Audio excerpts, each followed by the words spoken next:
Response video 2. Hello.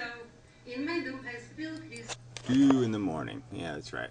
Don't know how good the sound quality will be here because she does this. I'm going to stand way the hell over there and make the video thing. But anyway, she doesn't like this whole metaphor of gladiator war. She doesn't like the idea of even Dawkins' book, The Selfish Gene. She doesn't like this idea that life is substantially a competition between kind of bloodthirsty, hungry, addicted machines, and that the end result of the game is basically the survival of genetic code. My ancestors survived. I said that.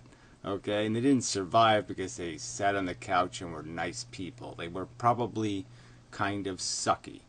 You know? They probably threw a few people to the wolves to protect themselves. I mean, there's probably lots of crap in there. Lots of it. And this is just what people, they want to turn biology into some sort of redeeming function, and there's nothing redeeming in our biology. The only thing we have is the capacity to intellectually look at the game and say, man, that's a really bad game, let's modify it, let's try to do better than our biology. But to say that we're somehow built to be beautiful is just such absolute crap. We're built to be monsters, and it is only through memes, Dawkins' concept, his word anyway, not his concept, but his word for the idea that thoughts are now evolving. Ideas are now the power. And the idea they don't like is this idea that life itself is bogus, that it's built to function on only stupidity. It's really not an elegant game. It can't be played in an elegant manner. There's no way. It's a game of competition. We feed on it. It's just silly to argue otherwise. It's just silly. Sorry. It's silly. philosophy on the basis of biology and evolution. That is why I was very interested to watch his video from a few days ago about DNA. Anyway, DNA I think will be the subject, but I really don't know where to go with this one. There's so many ways to take this DNA thing that is so critical to what we are. Right, so she's going to take one little quote out of the video where I concede that the description of DNA probably can't be done in a 20-minute video. You probably can't do justice to the function of the significance of this blueprint molecule in 20 minutes. And yet she's going to do it anyway. She's going to sit there and quote mine, where I've just said, basically, this is a subject where there's just so much to say.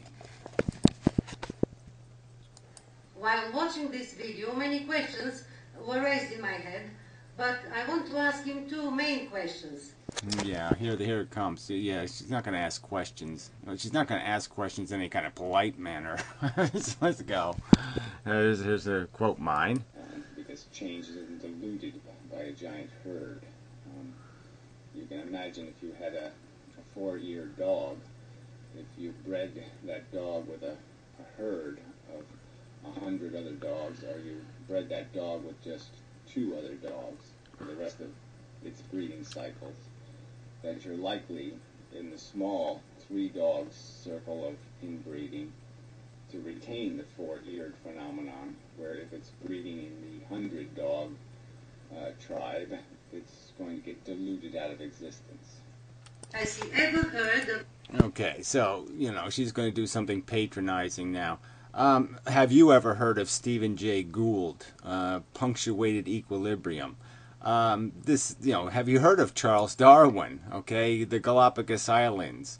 There's lots of examples that illustrate the point. The point I was making in the video was just basically that there's reasons why there aren't missing links all over the place, okay, why we don't find them in the fossil record. And that's because the substance of evolution likely happens in very small populations.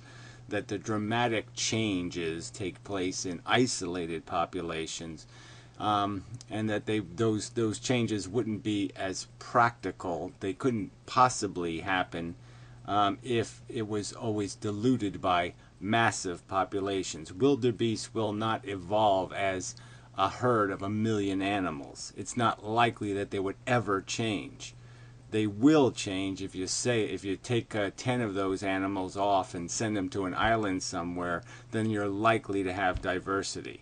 And that's what happens. Even you can see it with human beings and their migration from Africa and the change that took place in just 40,000 years.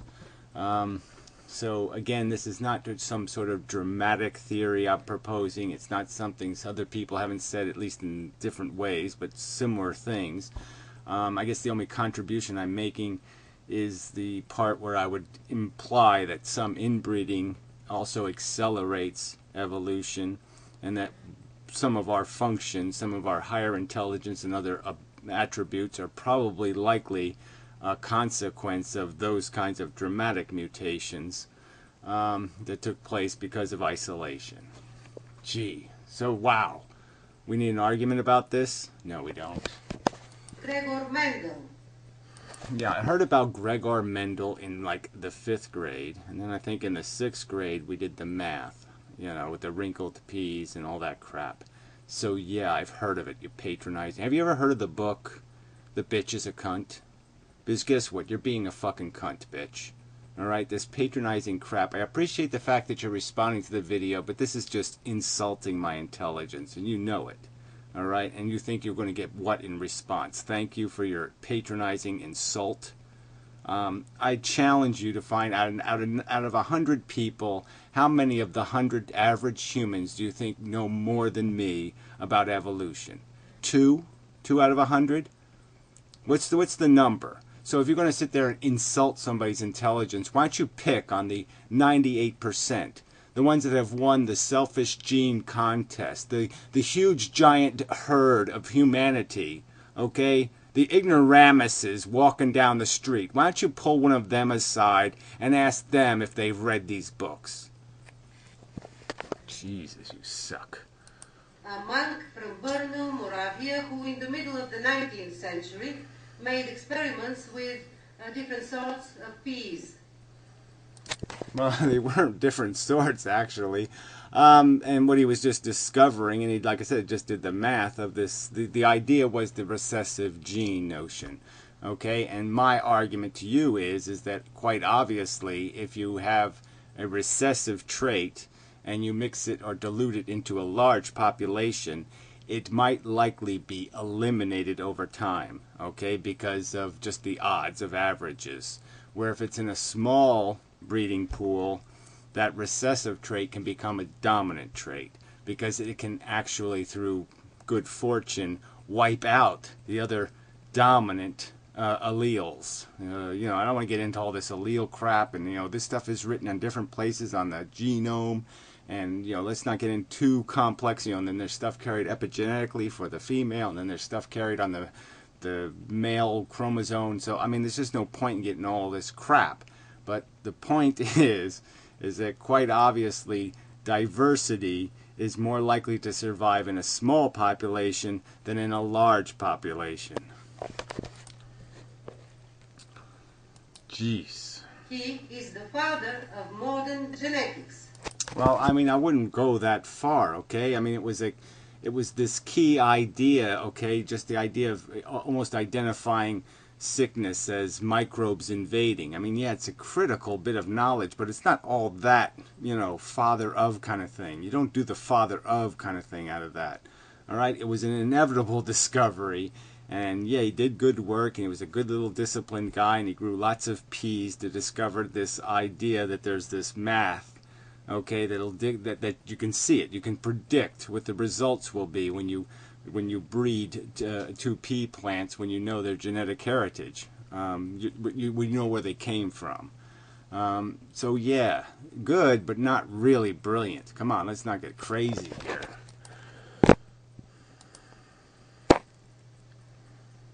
But even if he hadn't heard of Gregor Mendel, this is a sub-question to the first one. Yeah, fuck you. Doesn't Inmendham think that just biologically thinking, he would know that a trait is not diluted in future generations. Well, I'm sorry, okay? That's just nonsense. Of course, recessive traits will become, they can be completely eliminated. There'll be a point, there'll be a time in the human future, all right, where no one's going to have blonde hair anymore and blue eyes. It's just a practical fact. That's where the world is headed. Traits die out because they become too recessive, and once you have an individual who has DD, you know, dark hair, they're not going to have a light-haired kid ever unless they breed with somebody who has a DB or something like that. It just isn't going to happen unless something other radical happens where the older alleles inside of their genetic system are pulled up. So they do a kind of missing link thing where once in a while somebody grows a tail and, you know, has huge canine teeth and all that because the old code is red because the new code is broken. So maybe it could happen that way. But other than that, it's not going to happen. So yeah, these traits can be destroyed, just as you can splice genes to add code to them. Big hunks of code can just disappear also. So this is just, what the fuck is this argument? You don't believe that genes are diluted by population? Well then this is silly. It is not blended because well, I wasn't arguing they were blended. You don't have like blue and green eyes or blue and brown eyes. Well, some people do have, you know, two different eye colors. But that's a whole nother bunch of genetic crapola that we don't need to get into, do we? Specifics. But there was no... Did somebody think I was arguing that our genetics is blended? You know, like you add a 5 and a 4 and you don't come up with 9. Instead, you come up with like a thing that looks kind of 40-90. No, come on. that was true, we would all have an intermediate color hair between black hair and blonde hair. We would all look the same. Moreover, Well, whatever. The point is we may all look the same in the future because we are no longer segregated, and segregation is what maintains distinctions. So, you know, buffaloes all look pretty much alike. Lots of animals look really, really, really, really, really, really, really similar. And they do that because they are breeding with a massive population. we would all be hermaphrodites because the characteristic of maleness and femaleness would be blended and Well, whatever. I don't even think that's true, even if your preposterous accusation about what I was saying were true. I don't even think that's true, because you would end up with maybe both sexes. But whatever. This is just so fucking irrelevant to anything on Earth. Please, move on. we would not have different characteristics. Straw man That crap. is what his thought experiment with a 4-eared dog tells me. Well, you're wrong, all right? You're just fucking wrong, all right? The simple truth is if it was a new genetic aberration of 4-earedness, you're less likely to maintain that new mutation if you breed the dog with a massive population than if you breed the dog in a tiny population. You're more likely to maintain 4-earedness with a breeding family than with a breeding colony. This is basic biology. You're wrong. You're full of crap.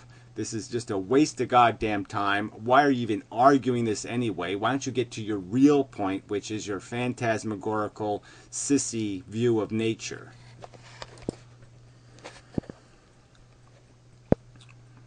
It's just a predator-prey environment.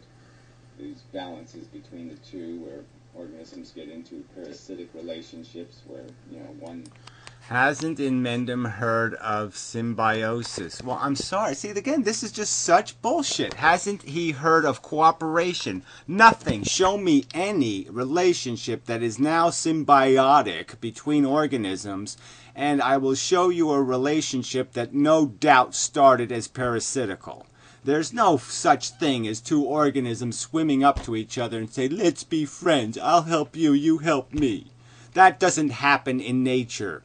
All right, the whole biosphere is now interdependent. Okay, you're going to call that symbiotic? You're going to call that agreed upon cooperation? Like, okay, my biology says I could probably have 10 kids practically, right? Like, at least. You know, I mean, if I just have sex with young women, I could probably have 30 or 40 kids. Yeah, obviously that would just ruin planet Earth, right? I mean, well, you should use females as an example, but I mean, their natural birth rate could be 8 or 10 kids. So what? You're going to call it symbiotic? That you have a relationship with the wolves that says, well, you eat a certain number of my kids, okay? They're easy to pick off when they're 5 or younger. They don't run very fast. So yeah, why don't you symbiotically, you know, we'll agree upon that you kill half my kids for me, okay? Thank you. And you know, I'm also going to make a deal with a bunch of parasitic organisms to infect my kids and kill them too. And we'll call that symbiotic. I'll make a symbiotic relationship with typhoid and diphtheria and tuberculosis. Yeah, I'll make a symbiotic deal with them so they kill off all my extra kids for me. I mean, this is just nonsense. You invent these silly words that have absolutely no meaning in DNA biological science. The symbiosis does not exist as something that just arises. It arises out of parasitical relationships. Shits on the other, and the other processes the shit and throws food back up to the other, and feeds this one, and this one produces that thing, and this one produces that thing, and it's this whole cycle, this whole circle of life. Yeah, so that sounds incoherent, but the idea I was getting to is that the biosphere is made up of a bunch of organisms that have learned to accommodate each other. Okay, they've learned to live with this much oxygen in the atmosphere produced by these animals, or this much methane, or this much carbon produced by all these other animals. And yes, we've become interdependent because we've learned to feed on the waste products of the other organisms we're living with. It only makes sense that my DNA would become compatible with the environment I'm living in and the things living in that environment. Ugh. Jeez. Ecology, where they're all interdependent because they're all creating the environment they all have to live in, but they are all in strict and harsh and brutal competition. Oh, here we go. More crap. They are in strict and harsh and brutal competition. Question mark, question mark. True. Well, then why you question mark, question mark? Why question mark if you're going to say true? But not all, and not all the time. Well, what does that mean, not all? Show me something that is not competing, not only with its own kind, its own genetic code in terms of something very close to what it is, its own species. Within its own species, it competes, and with the rest of the other species that are competing for its food and the rest of the stuff. Show me an organism that is not competing. All right, so this all in quotes is nonsense.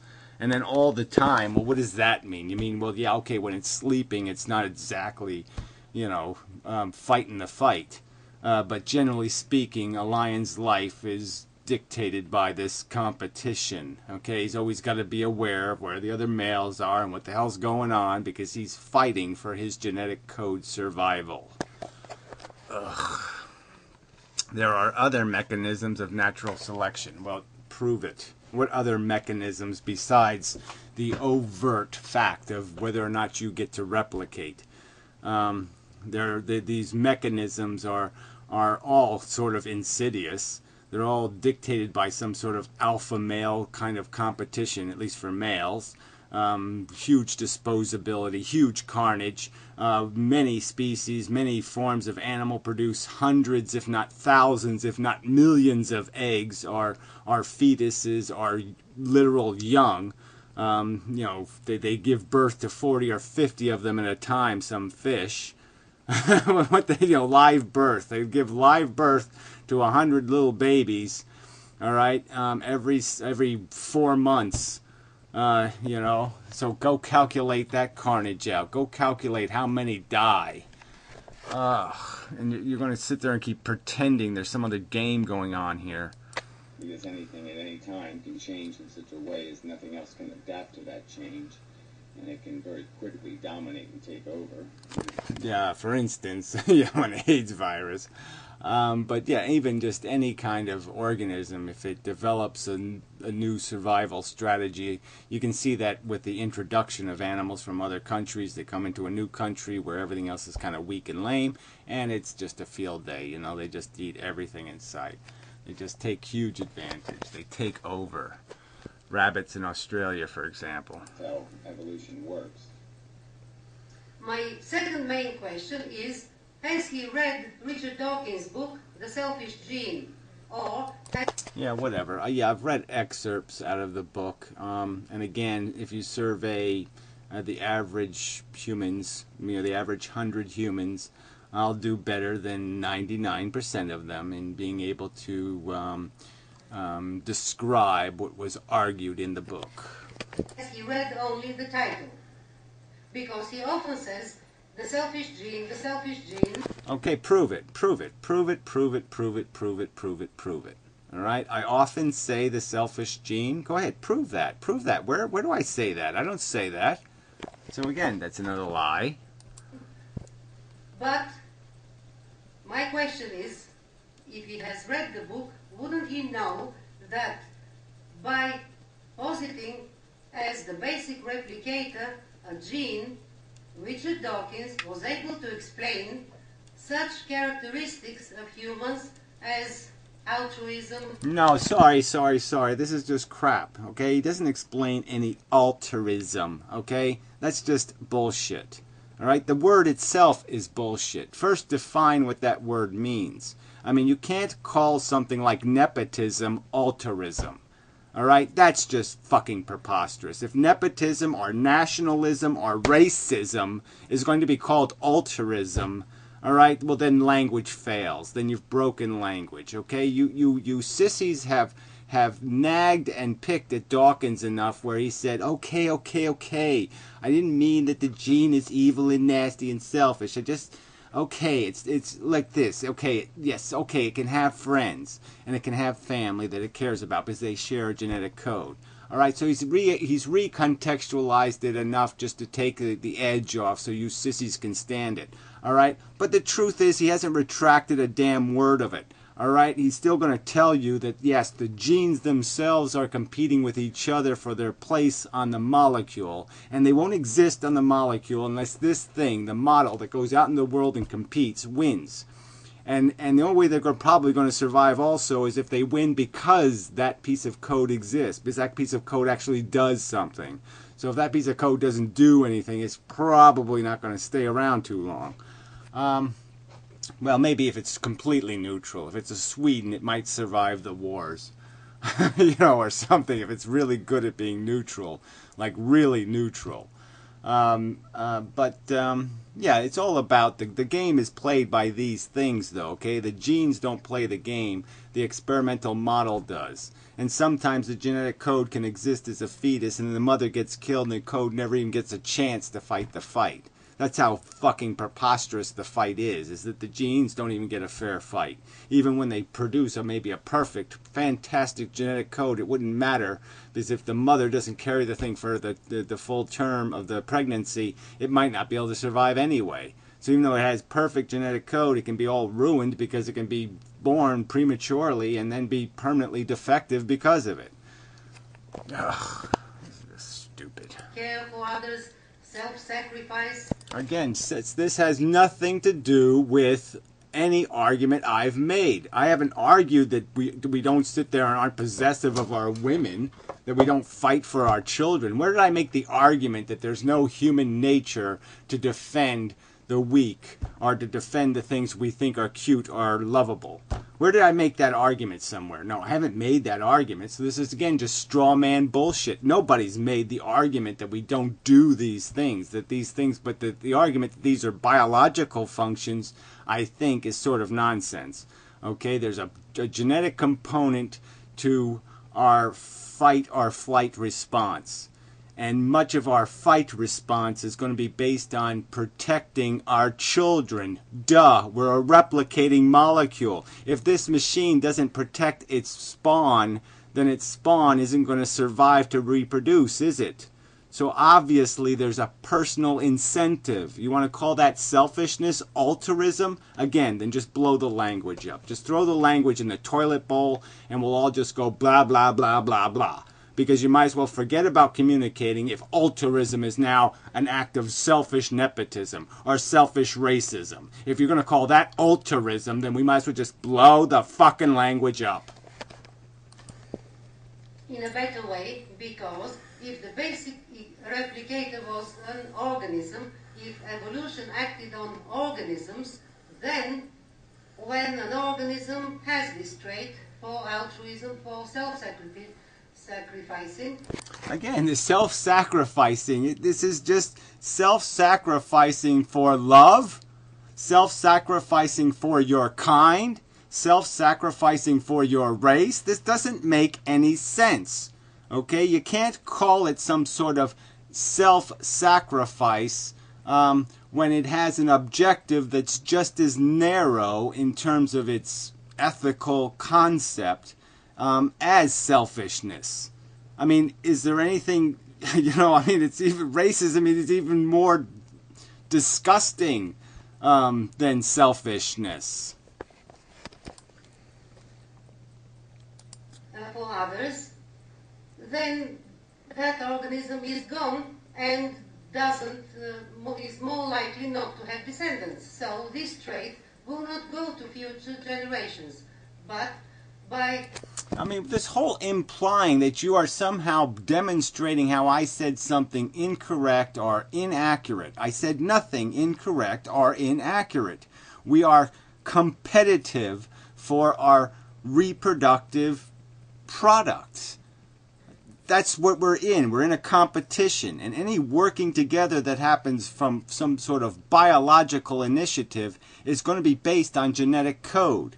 And it's only when something goes psychotically crazy that it ends up breaking that dynamic. Every 1 in a million lions will adopt a gazelle, okay, and take care of it for a day or two until it gets hungry. Yeah, so what? So what? 1 in a million. Saying that the basic replicator on which evolution acts is the gene, Richard Dawkins was able to explain how such traits can be passed to future generations. For example, if an uncle sacrifices himself for his nephews and nieces. Right, then that's some sort of grand act.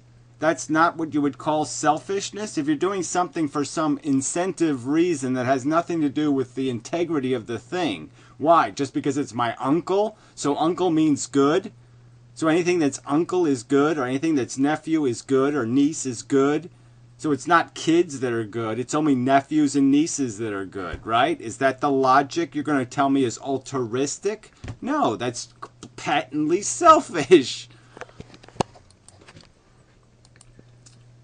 Then it is very likely that they would have parts of his genes and they would have this trait as well. So he is gone, he self-sacrifices himself, but his nieces or nephews are very likely to have this trait. And well, whatever. This whole idea that some self-sacrificing trait, again, is just nonsense. The traits we have are more to do with our addictions and our attachments, not our willingness to sacrifice. Sacrifice is an intellectual notion. We don't biologically sacrifice. We get aggressive. Okay, flight or fight. Okay, so what makes us fight or flight is what will be decided by these dynamics. So you will be more courageous, let's say, or more aggressive. These are more rational words to use than sit there and talk about self-sacrifice. Because the thing self-sacrificing is seldom thinking about sacrificing when they're in the process of sacrificing. Okay, they're usually just motivated by passion. And the passion usually has something to do with, like I said, this idea of love and attachment. And no one's argued against the existence of these mechanisms that compel us to form groups and gangs and of thugs that go out into the. We can see when was how long has the human race been not at war in the whole history of the human race? 15 minutes. I mean, this is just stupid to make the argument that somehow the dominant feature of evolution is some sort of symbiotic relationship. No, the dominant feature is aggression, hostility, fear, and carnage. Proven fact. They themselves to be altruistic and self-sacrificing. Well, again, so to use these words, this is just breaking language. All right, there's no self-sacrificing gene. It's taking a concept that's much higher than that. All right, somebody doesn't jump on a grenade in a war because of some genetic code.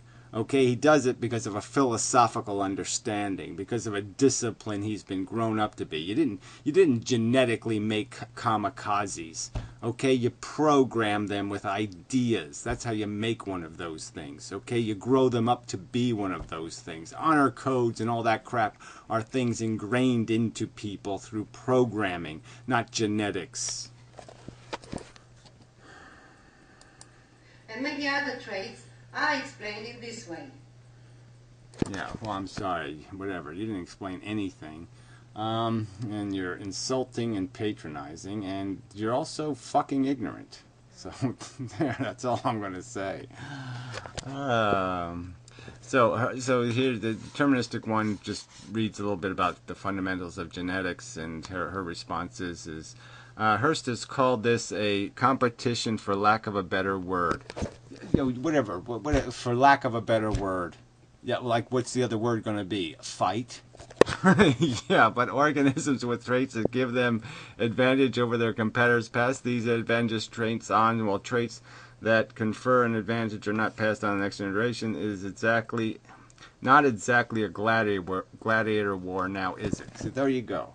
So she's saying if it's not a gladiator war, even though the explicit truth is that traits that don't get you victory will not be passed on. I mean, the victory is getting your kids into the future. Your kids survive the Titanic. Your kids survive the plague. Your kids survive all the crap that could happen. And they're often going to survive because they're not going to survive if you feed your food to somebody else's kids. That's for damn sure. You're the last piece of bread. So let's not, when push comes to shove, when the rubber meets the road, when real evolution is taking place, that's when it matters. Alright, so this fucking cunt warbles, and he is a cunt. He's more woman-y than man. Anyway, Mendel himself had a very simplified view of heritability. Well, of course he did, because he never even heard of a chromosome. He didn't know what a frickin' nucleus was. How the fuck could he was just doing the math. Damn it. Recent discoveries both in genetics and epigenetics make Mendelism dogma pretty laughable. Well, again, it's not laughable because the basic probability is true.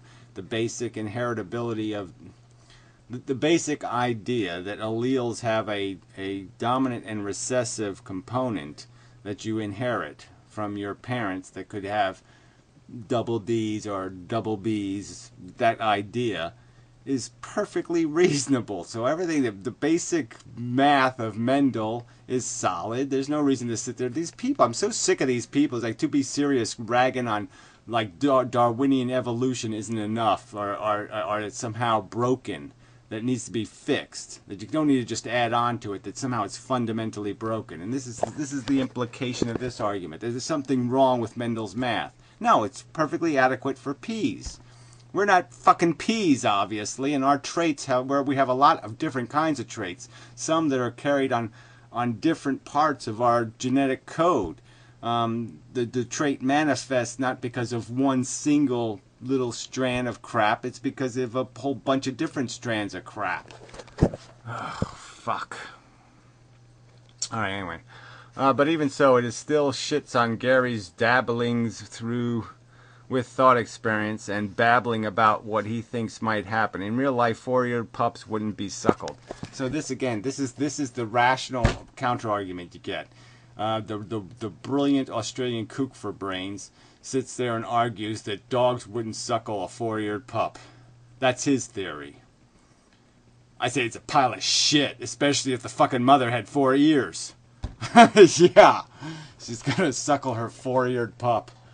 God, you people just suck. You people just fucking suck. You're just looking for a little weaselly, oh, blah, blah, blah, blah, just to find fault or criticize, and you can't even do it with anything real. You're doing it with this straw man crap, like I said something wrong. I didn't say anything wrong. God, you people are stupid.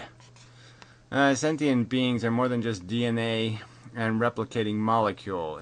It's the essential byproduct of a natural evolution through 4 billion years of evolution and inherited traits. However, I don't understand why Inmendham wants to throw away the key to life and let the natural process of extinction take its course. Throw away the key and let the natural process of extinction take its course. I don't even know what that means. There's no point in figuring out what that means. It's just fucking mush. He's quite irrational sometimes because you cannot impose other distinct philosophies onto anyone else. However, we must look at... yeah, we must. However, we must. I love this. You can't, but we must. You can't, but we must. You cannot, but we must. Yeah, look at the positive value of what life brings. Yeah, it's so... yeah, perfect. So you can decide who gets thrown in prison, but somebody else can't. Fuck you. Asshole. Ugh. These people are just so full of shit. I don't even know. I'm not even going to bother with this Beach Groovy Joe guy, whatever. Some fucking missing link loony. Yeah, but she wasted a bunch of time on him. So anyway, no, fuck this shit. Just so irritating, though. I mean, just pointless video. I wasn't making some sort of video on DNA. I was just using it as an example to give the broad picture idea that this is basically how we got here. This is how evolution works. You make tools, and to make tools you need to do lots of changing. You do have to do lots of experiments. So the more experiments, the more likely it is you're going to come up with something new. And that modification's more likely to happen in small populations than big populations. Wow, these are not bold statements. I don't need this kind of crap as a response to it. Damn. Fuck you people.